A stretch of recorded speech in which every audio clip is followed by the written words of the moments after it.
Hi po, ano po ba ang proof of delivery? Ang proof of delivery po, ito po yung katunayan o picture na na-deliver na ni rider yung order ni buyer sa bahay nila.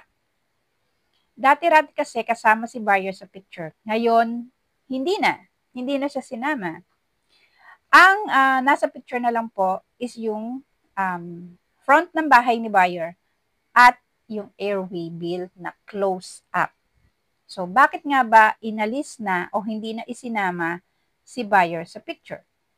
Has the right to privacy.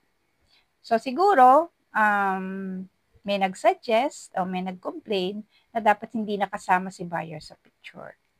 Total naman daw, na-deliver naman daw. So, yung iba kasi ayaw din sumama kapag sa picture ng proof of delivery, yung iba naman okay lang.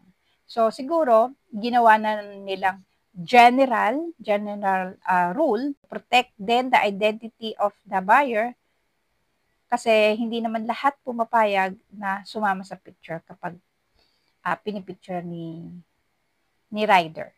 So, kailangan kasi yon proof of delivery, para katunayan din na naihatid talaga sa inyo yung order nyo.